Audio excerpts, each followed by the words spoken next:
Hello guys, ఇక్కడ చూశారు కదా వర్షాలకి దారుణంగా అయిపోయినాయి. ఇక్కడ చూడండి మొత్తం ఎండిపోయినాయి అనమాట. సో ఇక్కడ చూశారు కదా మొత్తం పత్తి చేను మొత్తం ఆగమైపోయింది అసలు ఈ వర్షాలకి. సో ఇటు చూసుకుంటే ఇంకా ఇదంతా మా ఊరు. సో పొలాలు అనమాట ఇవి. సో ఇటు చూడండి, ఇటువైపు వచ్చేసరికి అది జొన్న పెట్టుకుంటారు. సో ఇది ఇక్కడ చూస్తున్నారు కదా, ఇది జొన్న అనమాట. సో బర్రెలకి వీటికి అది కోసుకెళ్తూ ఉంటారు. సో ఇక్కడ వర్షాలకు చూడండి, ఇక్కడ నీళ్ళు కూడా కొంటల్లో ఆగిపోయినాయి. సో ఇక్కడ గండి కొట్టినట్టున్నారు ఇక్కడ. సో ఈ కొంటల్లో కూడా నీళ్ళు ఆగిపోయినాయి ఇక్కడ. ఇట్ట ఉంది మా దగ్గర అయితే. ఇదంతా ఇటువైపు జొన్న, దాని తర్వాత అటువైపు అయితే పత్తి వేసారనమాట. సో ఇది అటువైపు అయితే మా ఊరు ఇదంతా. కొంచెం ముందుకెళ్తే ఇంకా ఇటువైపు వెళ్తేనేమో బెజాత్పురం అవి వస్తాయి. ఇటువైపు అయితే పాములపాడు అవన్నీ ఉంటాయి అన్నమాట. చూస్తున్నారు కదా, ఇది మా ఊరు పచ్చదనం. కానీ వర్షాలు పడకపోయినట్టయితే బాగుండేది. ఇప్పుడు చాలా వాటికైతే ఆగమైపోయినాయి పొలాలు కూడా ఇప్పుడు. ఇంకా చేసేది ఏముండిద్ది, ఇక ఈ పీకేసుకొని ఇక తర్వాత ఇంకా మిరప లేదంటే ఇంకా ఏదన్నా జొన్న ఇలాంటివి పెట్టుకోవాల్సిందే. కనిపిస్తుంది కదా ఇది వీళ్ళు ఇంకా అదృష్టవంతులు అని చెప్పాలి. వీళ్ళు ఎందుకు ఇట్ట ఉంచారంటే వీళ్ళు మిరప వేయటానికి ఇట్ట పెట్టారనమాట. సో కొంచెం ఇంకా వర్షాలు పోయిన తర్వాత వీళ్ళు కూడా ఇక మిరప నాటుతారు. నారు తెచ్చేసి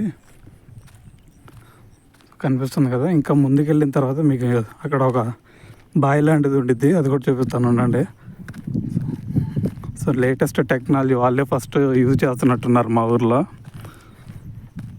ఇప్పటి వరకు ఎవరు కూడా ట్రై చేయలేదన్నమాట. సో అది కూడా చూపిస్తాను మీకు. అసలు ఈ పొలం చూడండి, ఇది ఇంకా దారుణంగా అయిపోయింది. ఇదైతే ఇంకా ఇది మొత్తం తీసేయటం అయ్యింది. దీన్నైతే ఎడుతున్నారు కదా, ఈ పొలం చూడండి ఇంకా దారుణంగా అయిపోయింది. అసలు ఈ వర్షాలు అంతలాడ మామూలుగా లేదు. ఇట్టయితే ఇంకాడ నాయన పొలాలు వేసేది. కనిపిస్తున్నాయా మీకు? ఇంకా దారుణంగా అయిపోయినాయి ఈడ. వాటంతా చూడండి ఎట్టయిందా. చూస్తున్నారు కదా ఈడ ఎట్ట అయిపోయిందో. మొత్తం ఆగమైపోయింది పొలం మొత్తం. వచ్చేదే వీటిలో సంవత్సరానికి మహా అయితే ఒక 50,000 రూపాయలు వస్తాయి. అది కూడా ఆగమైపోతుంది. ఇది చూడండి, వీళ్ళు కొంచెం తెలివిగా ఇదే చెప్పాను కదా ఇందాక, కొంచెం అడ్వాన్స్గా ఈ కాలాలు వచ్చాయన్నీ ఇక ఇక్కడ ఆగిపోతాయి. తర్వాత మందులు వేసుకోవడానికి వీటికి ఈ నీళ్ళే యూజ్ చేసుకుంటారనమాట వీళ్ళు. ఇటు అయితే బాగానే ఉంది. ఈ పొలం చూడండి ఇంకా దారుణం అయిపోయింది.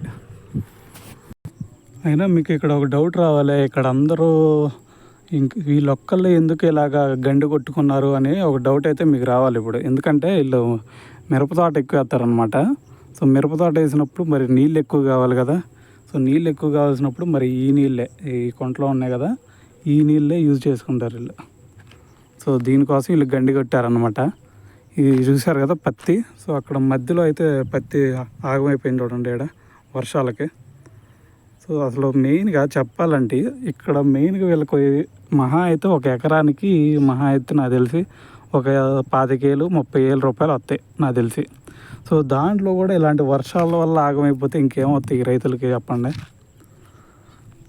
చేసేది ఏం లేదు. ఇక చేస్తే వ్యవసాయంతో పాటు ఇంకా ఏదన్నా ఒక బిజినెస్ లాంటిది పెట్టుకుంటే తప్ప ఏదన్నా కొంచెం మిగలవు వీళ్ళకి. లేదంటే ఇక రైతులు అంటే ఇక ఆగమైపోవడమే. సో ఏదో ఒకటి బర్రెలు కానీ లేదంటే ఇంకా ఏదో ఒకటి ఆవులు కానీ ఇలాంటివి పెంచుకుంటే తప్ప వీళ్ళకి గడవదు అనమాట. సో ఓన్లీ పొలాల మీదే డిపెండ్ అవ్వాలంటే చాలా కష్టం.